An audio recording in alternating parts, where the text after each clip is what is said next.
The false promise to the heavens.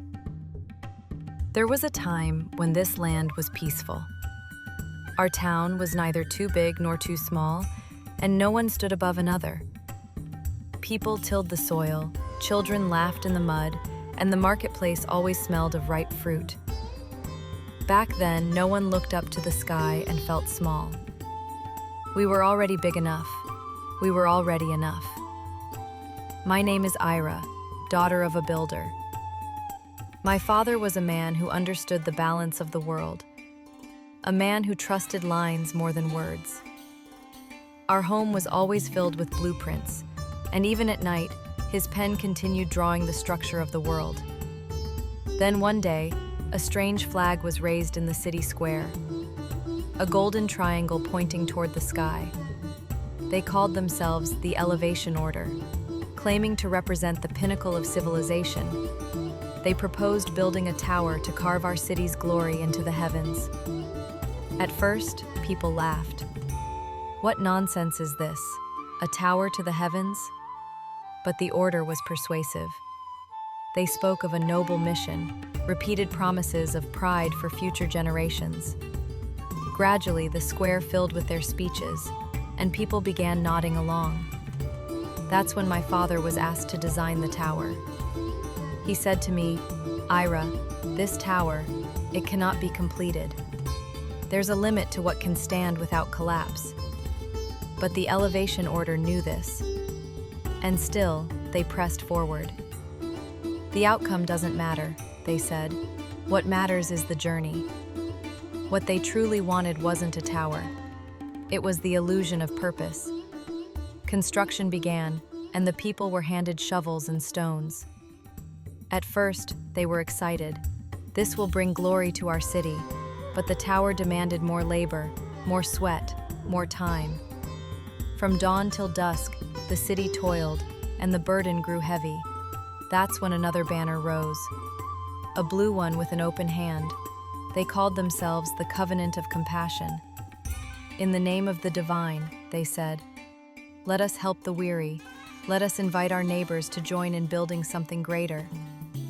The two factions, one golden, one blue, pretended to oppose each other. But in truth, they were fighting the same war. A war to claim the hearts of the people. The covenant spoke sweetly. Why must we carry this burden alone? Let those from nearby tribes work with us. Together, we can reach the heavens sooner. The city was convinced again. No one questioned what it meant to bring in outsiders. People even cheered. They'll do the labor, and we'll lead. What could go wrong? And so they came.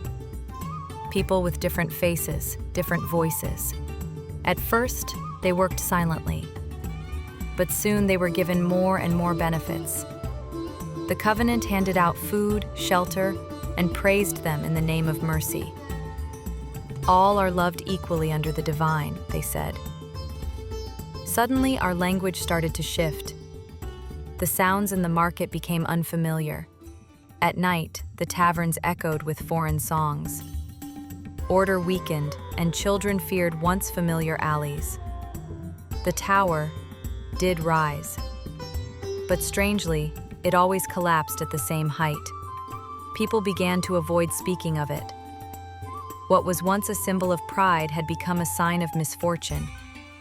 The covenant insisted, we must give more. The Elevation Order countered, we must return to the old ways. And so the people split, our once whole city torn in two. Meanwhile, my father grew silent. He stopped sketching new designs.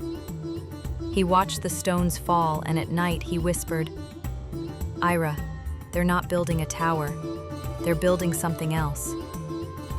I didn't understand, not then, but a crack formed in my mind. Everything changed too fast.